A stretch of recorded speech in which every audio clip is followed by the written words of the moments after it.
Bah, ça s'est rétabli. Ouais. J'ai relancé l'enregistrement. Voilà. Hein. Super, génial. Bien, comment vas-tu? Eh bien, écoute, ça va super. Ça va super. Alors aujourd'hui, on va parler de toi. Tout un programme, hein. Enfin, de toi peut-être pas d'ailleurs, je sais pas. On va voir ce qui va se présenter à nous. Alors déjà, François, j'aimerais bien que tu me dises un petit peu, enfin, surtout aux autres, hein, parce que moi maintenant je commence à te connaître un petit peu. Eh bien, qu'est-ce que tu fais? Qu'est-ce que je fais exactement? Ouais, toujours la bonne question, on a envie de savoir et d'avoir cette curiosité. Bah déjà, la photo qui est derrière moi, bah, c'est la photo de mon jardin. Non, c'est pas en ce moment parce que là, c'est en pleine saison, il y a les fleurs. Donc, c'est l'endroit où je consulte en présence, en Normandie, près de Caen, là où je me situe. Et bien sûr, je fais aussi des séances en vidéo et je pratique la communication animal-miroir. Voilà. Donc, qu'est-ce que c'est? C'est ce que j'allais dire. Vas-y, raconte-nous un petit peu, Ouais, mais de quoi tu parles quand tu parles de communication animale miroir? ouais. Donc, en fait, on va dire, je pense qu'il y a autant de façons de faire de la communication animale que de personnes qui le pratiquent, c'est sûr. Et donc, en général, on va faire en fonction de son histoire et de son parcours personnel. Donc, moi, je suis relié aux animaux sauvages et domestiques depuis que je suis tout petit, en fait. Et c'est comme les personnes qui sont médiums. En général, elles le sont depuis qu'elles sont toutes petites. Elles l'oublient parce que ça, elles l'oublient pour des raisons XY, parce qu'il a fallu s'adapter à la société, etc. Et donc, on met un petit peu ça de côté. Moi, j'ai perdu ça vers l'âge de 5 ans. Je ne l'ai perdu pas vraiment, mais je l'ai mis de côté parce que je me suis rendu compte que j'étais différent des autres, que les autres ne fonctionnaient pas comme moi, donc j'ai dû m'adapter. Voilà. Et donc maintenant, tout ça, c'est revenu, mais l'avantage, c'est que c'est revenu en pleine conscience. C'est accueilli et c'est, on va dire, plus du canal que de la médiumnité parce que, évidemment, c'est quelque chose qui est peut-être pas contrôlé, mais qui est accueilli et qui est conscientisé. Ouais, ouais, complètement, complètement. Et alors, enfin, pas ça t'est venu comment, parce que tu viens de nous le dire, hein, mais la relation entre les animaux et les propriétaires, elle est-elle? Alors, en fait, c'est-à-dire que je me suis rendu compte, moi, dans mon propre parcours, quand j'ai accueilli ma chienne, qu'il y avait des problèmes de santé qui étaient plus ou moins importants, en tout cas qui étaient devenus des problèmes qui étaient devenus chroniques, alors de santé et de comportement. Elle s'arrachait les poils assez régulièrement, sans raison particulière apparente. En tout cas, les vétérinaires se tiraient les cheveux sur elle parce qu'ils n'arrivaient pas à résoudre ces problèmes. Et puis, elle aboyait énormément, énormément. Donc, c'est un gros problème. Et moi, à l'époque, je m'étais dit, ce sera facile, je lui donnerai quelques fleurs de bac et puis l'affaire sera réglée. Et en fait, plus je cherchais à la soigner, elle, plus ces problèmes se renforçaient, en fait. Donc, je trouvais ça quand même assez étonnant parce que j'y mettais plein de bonne volonté, jusqu'au jour où j'ai compris que le problème ne venait pas d'elle, mais venait de moi. Et ça a été la clé. Eh oui, c'est la clé. Ça, c'est le cœur de ton boulot, c'est de détecter à travers l'animal quel est le problème du propriétaire, parce que souvent, il suffit que le propriétaire résolve son problème pour que l'animal aussi. Alors, je sais aussi que les animaux, ils n'aiment pas qu'on parle de propriétaire, etc. Ils nous considèrent comme leur propriété. D'ailleurs, ils disent souvent mon humain. Après, voilà, après, on peut utiliser le terme. Moi, j'aime bien utiliser le terme de maître et de maîtresse parce que je trouve avec son animal, en fait, on a des choses à s'apprendre l'un et l'autre. Et donc, si moi, je suis le maître de ma chienne Leïla, eh bien, elle aussi est ma maîtresse parce que, bien sûr, elle est là aussi pour m'apprendre des choses. Mais moi aussi, je lui apprends des choses, en fait. C'est à double sens. Ouais, ouais. Moi, Donc, on était j'avais comme beaucoup nous, en fait. appris. Ouais. Donc, Vas-y, vas-y. tu es un maître, tu es un maître pour moi, Karine, ou tu es une maîtresse, et moi, je suis un maître pour toi, Alors, ne de la dis même pas ce façon. genre de choses, mon mari pourrait mal le prendre. Oui. Mais peut-être ce que j'aimerais là dans cette interview, c'est peut-être J'avais une redire. question quand même. Ouais. Oui, eh ben Qu'est-ce alors je qu'ils en t'écoute. pensent, ces Ouais. animaux? Tu sais, moi, j'aimerais bien avoir le regard des animaux aujourd'hui sur notre époque, sur ce drôle de monde. Oui. Quel est leur avis? Parce que, bon, moi, je sais, hein, les miens, ils me disent des choses, mais est-ce qu'ils te disent des choses, toi, par rapport à cette drôle d'époque?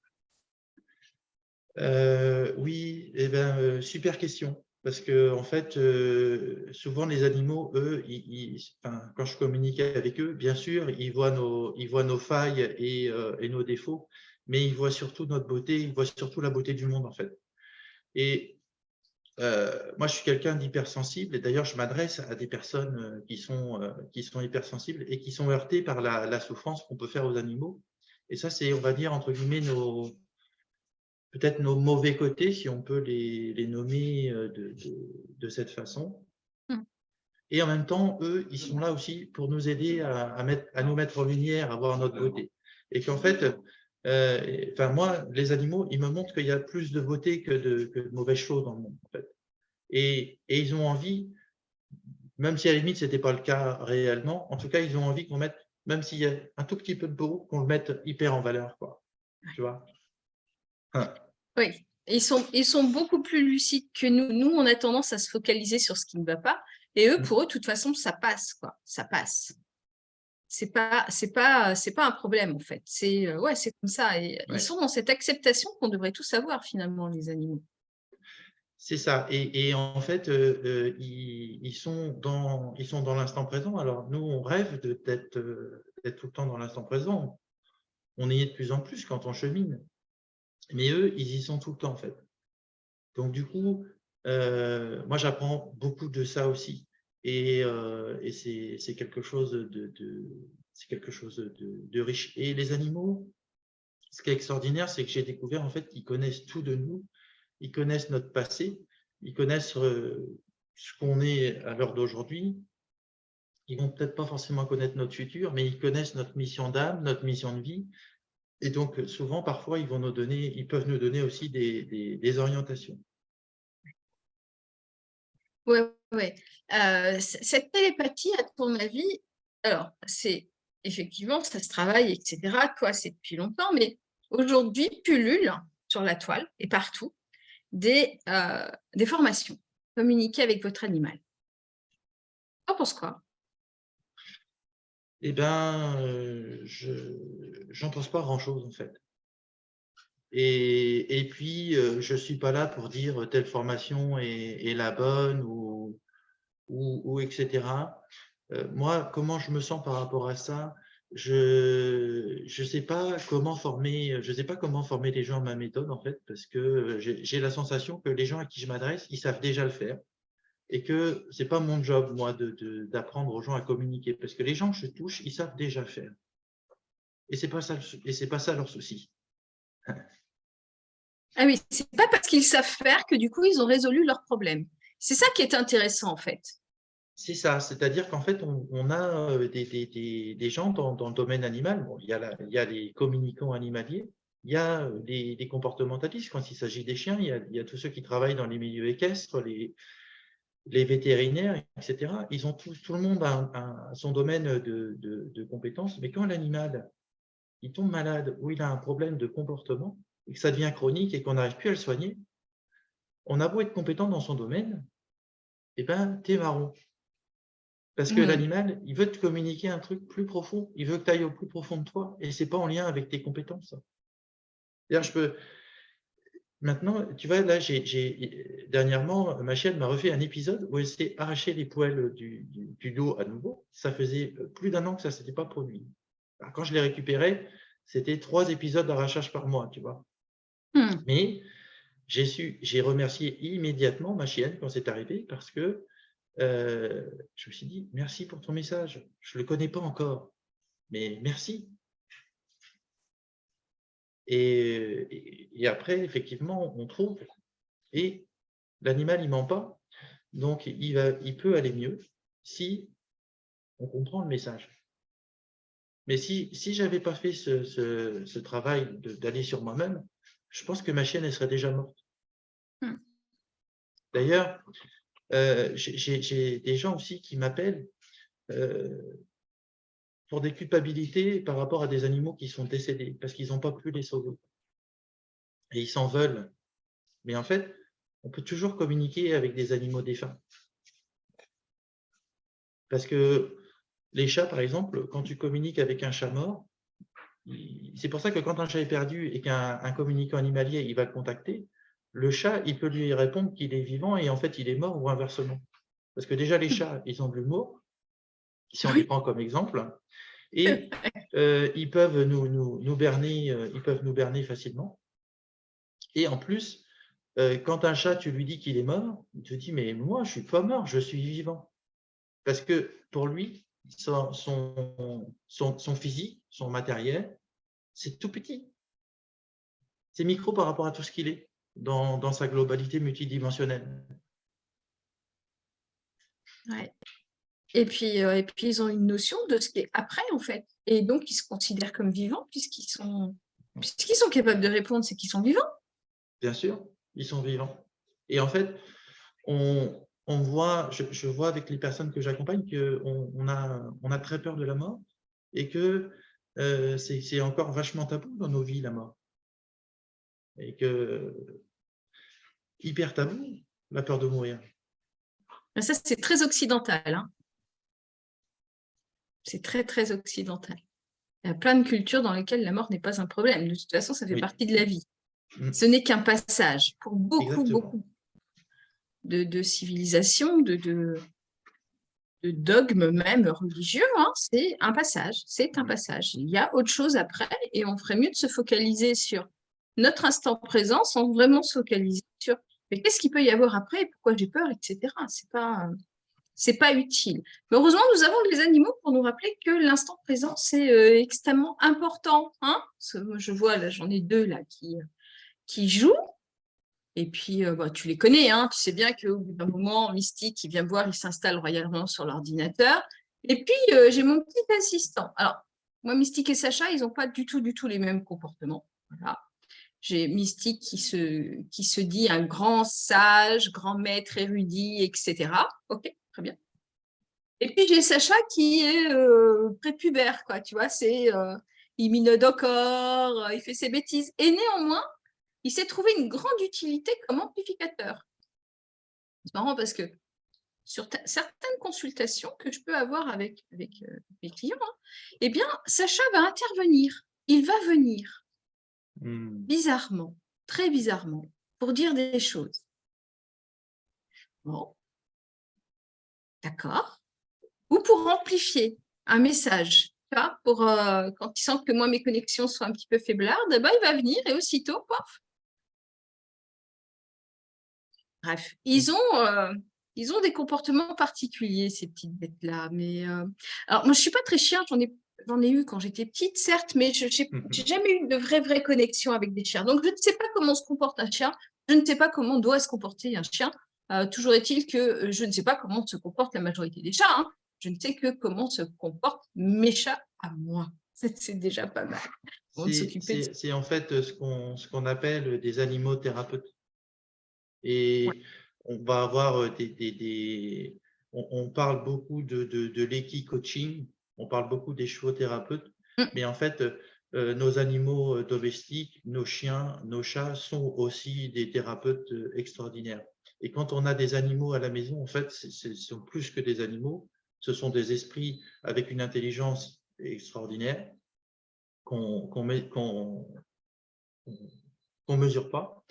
Et en plus, ce sont des thérapeutes. Et donc, évidemment, ce sont nos thérapeutes. Et d'abord, et donc, avant qu'ils soient thérapeutes des autres, il faut accepter qu'ils sont thérapeutes pour nous. Donc là, on ravale sa salive et on fait le job. Ouais. Et je le sais parce que ma chienne, elle m'a été, quand elle est arrivée dans ma vie, ça m'a été annoncé hein, que c'était une chienne thérapeute. Mais je n'ai pas mesuré la portée de ça.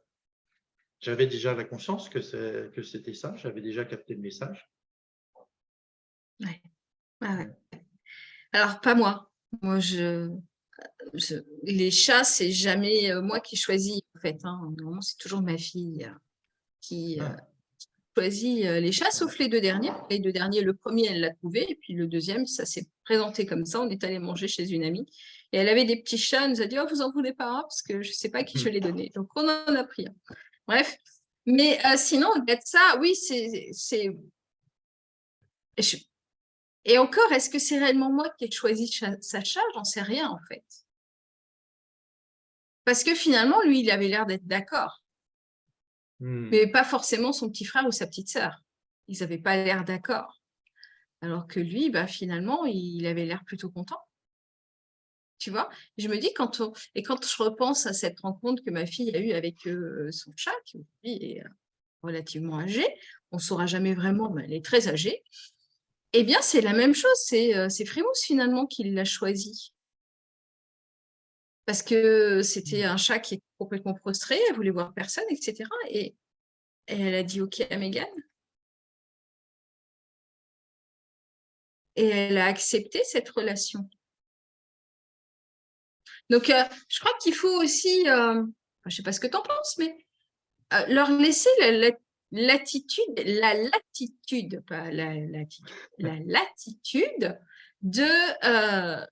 de nous choisir aussi et accepter qu'ils soient plus proches au sein d'un foyer de telle ou telle personne. Pas forcément de nous, même si c'est nous qui, à l'origine, nous sommes dit, tiens, je vais aller chercher un chat, un chien, un animal quelconque. Alors, c'est super intéressant ce que tu dis. Qu'est-ce que je peux répondre? En fait, je pense que c'est une rencontre qui est prévue depuis longtemps, la rencontre avec un animal. Alors, la façon dont elle arrive, c'est pas forcément, on a l'impression que c'est un peu le fruit du hasard, que c'est tombé dessus comme ça, mais il n'y a pas de hasard, c'était prévu. Et c'est comme des retrouvailles. Ouais, C'est comme des retrouvailles. On sait. Alors après, évidemment, les chats, ils sont arrivés dans ta vie. Peut-être que c'est ta fille qui les a choisis, mais vous vous êtes choisis quand même, tu vois. Enfin, Mystique, Mégane l'a trouvé dans la forêt. C'est pour ça qu'on l'a appelé Mystique. Une manière complètement improbable. Ouais. Une synchronicité, encore une. Le fruit du hasard, paraît-il. C'est que ça. Donc oui, non, c'est très, très intéressant ce travail que tu fais auprès des animaux et surtout auprès de leurs maîtres, finalement. Parce que finalement, les maîtres te contactent pour leur animal, mais au final, ce n'est pas l'animal qui a besoin, c'est le maître. C'est ça. Donc en fait, mon job, moi, c'est de foutre la paix aux animaux. Et eux, ils n'ont pas de problème. C'est facile pour eux de guérir. Et si leur guérison est bloquée, c'est parce qu'on n'entend pas leur message. Et donc, il ne s'agit pas de culpabiliser, mais d'aller voir ce qui dysfonctionne en nous et qui va débloquer l'animal. Alors, comme j'ai affaire à des personnes hypersensibles, et je connais bien le fonctionnement parce que je le suis moi-même, on se sous-estime en tant qu'hypersensible et donc on ne prend pas conscience de sa pleine puissance. Et on a la puissance de faire tomber un animal malade, on a la puissance d'attirer à nous des choses dans notre vie extraordinaires aussi, et en même temps, on a la puissance de guérir un animal. Et c'est là-dessus qu'il faut se focaliser. Il ne faut plus s'occuper sur le passé. Pourquoi? Parce qu'on n'a pas fait les choses avec de la mauvaise volonté. Quoi qu'il arrive, on a fait des choses, on a fait du mieux qu'on a pu, et c'était dans une idée d'amour. Et c'est pour ça qu'il n'y a pas à culpabiliser. Parce que si on a provoqué des choses, c'est évidemment de façon inconsciente et ce n'était pas volonté de nuire. Parce que j'ai des personnes qui me disent « j'ai pas sauvé mon animal et je suis une criminelle. Je l'ai tué. » C'est fort, mais ce n'est pas ça. Non, c'est pas ça. Et c'est pas ça. C'est non seulement c'est pas ça, et en plus c'est pas sain. Mais non. Le même comportement vis-à-vis des humains finalement.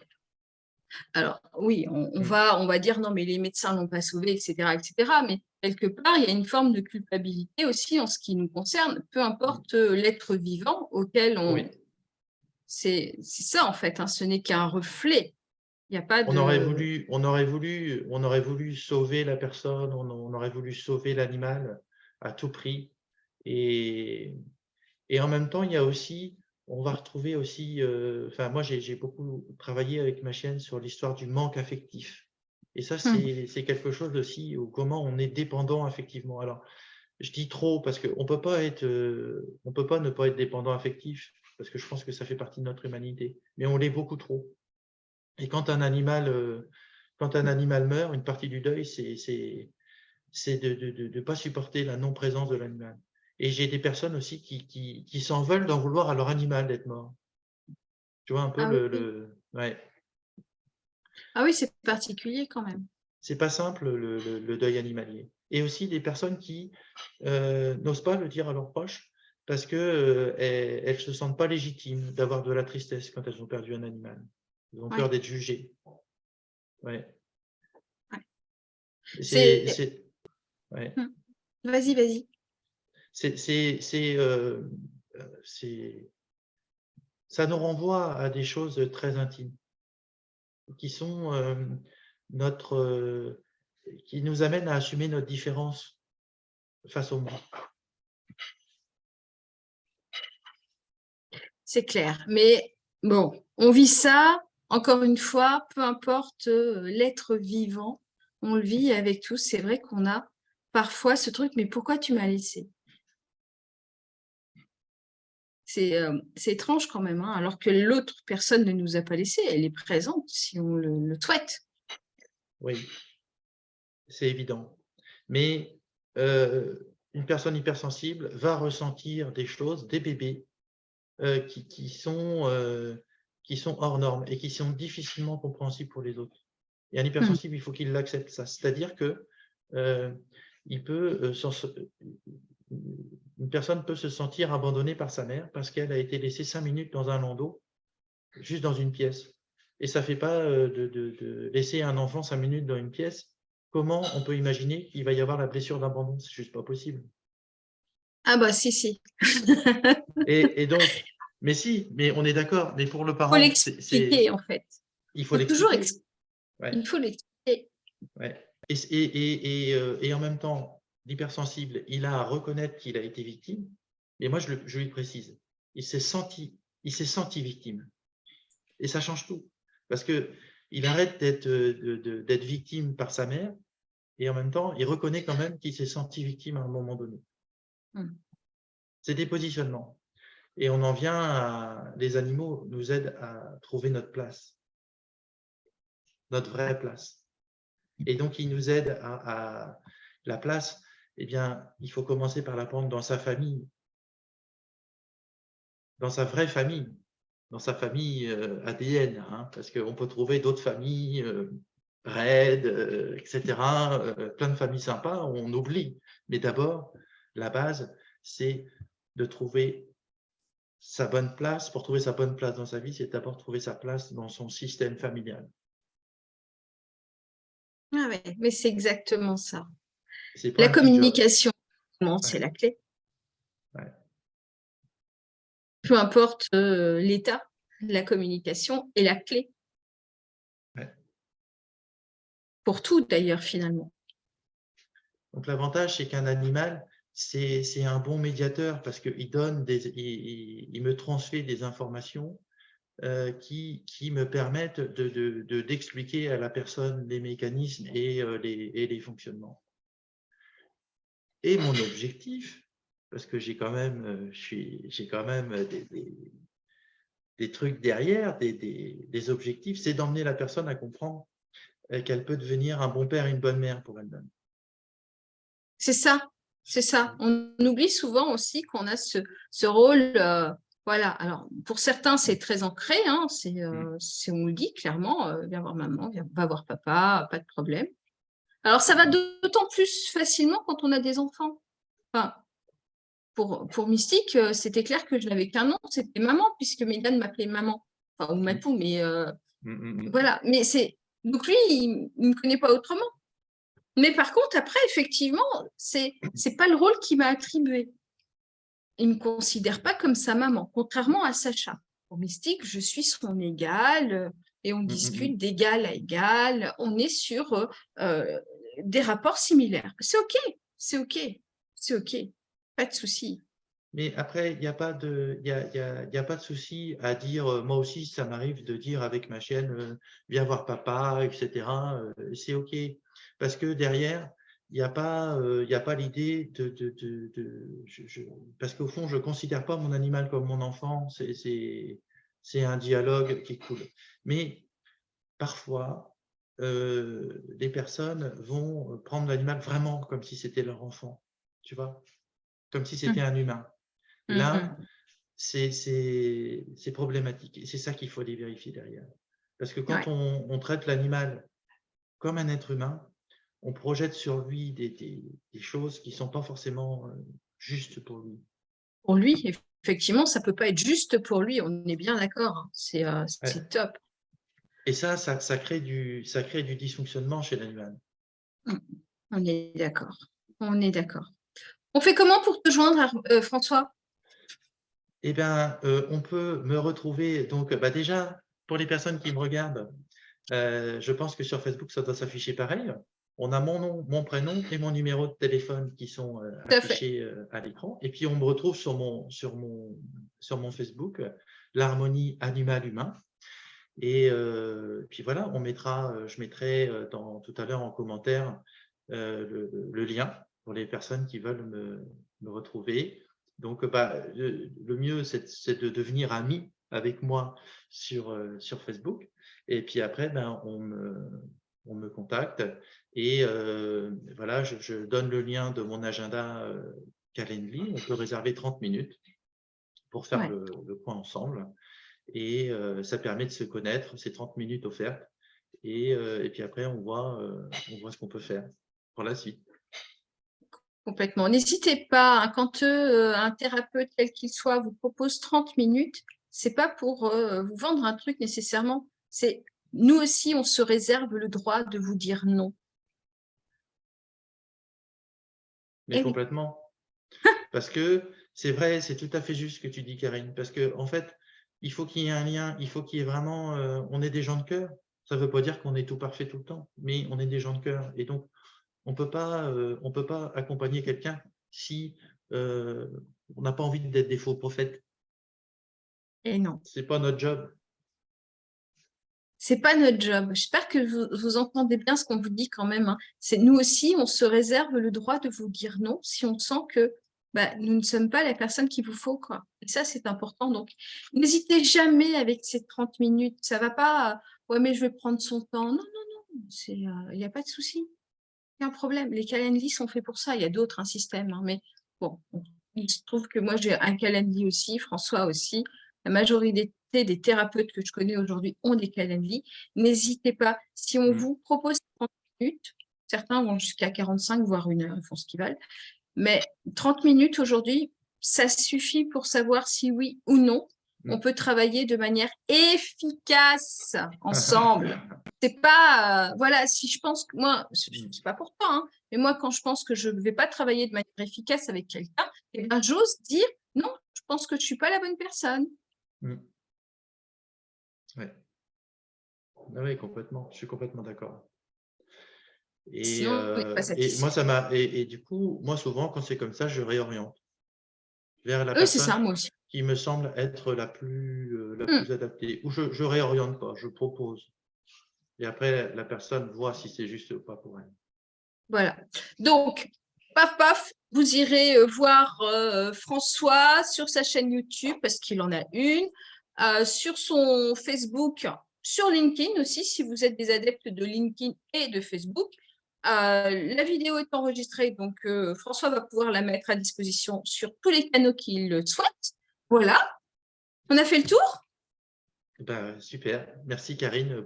C'est une question, François. Est-ce qu'on a fait le tour? Est-ce qu'on a fait le tour? Eh bien, oui. Alors, si tu veux me rebrancher pour parler, on peut parler encore jusqu'à ce soir. Non, je sais. Matin. Non, mais On n'a pas fait le tour, Karine. Non. On n'aura jamais fait le tour. Mais Non. est-ce que tu as fait passer le message que tu souhaitais faire passer aujourd'hui? Eh ben, oui, ben voilà, la seule chose, c'est si vous êtes dans le deuil de votre animal parce que vous n'avez pas pu le sauver, appelez-moi aussi. Utilisez le lien Calendly et parce qu'on peut toujours faire des choses. Si votre animal il est en mauvaise santé, ben, tardez pas à m'appeler parce qu'on peut toujours faire des choses, même si le vétérinaire dit que c'est plus possible, parce que dans son champ de compétences, il est limité. Mais avec ce que je pratique, on peut faire des fois on peut provoquer des miracles, hein. Ça peut. Voilà, ça ne veut pas dire qu'on va forcément y arriver, mais c'est toujours possible. Et donc, bah, tentez. Parfait. Et La puis, boucle. peut-être juste rajouter, si votre animal est en bonne santé et que vous sentez qu'il a quand même un message à vous passer, eh bien, appelez-moi aussi. Parce que ça va peut-être lui permettre de se maintenir en bonne santé.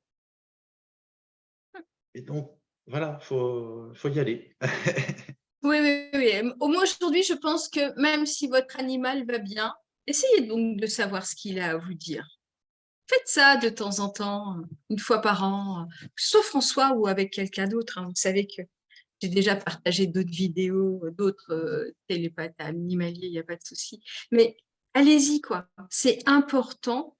Votre animal va sans doute vous révéler énormément de choses sur vous-même que vous ne soupçonniez même pas. Et c'est votre relation à vous deux qui va s'en trouver amplifiée, assainie. Enfin bref, ça va être super chouette. OK Merci, avec ça? Karine. OK Merci à avec toi, ça. François. Merci à Merci à vous tous et d'avoir toutes. regardé. Merci à ceux qui regarderont plus tard. N'hésitez pas à contacter François. Laissez des messages, des likes, abonnez-vous quand vous allez les voir sur les chaînes YouTube. Il n'y a pas de souci. Moi, je vous embrasse. Je vous dis à très, très vite. François, à très vite. À très bientôt. Merci, Karine, encore. Et puis, ben, n'oubliez pas, prenez soin de vous, c'est important.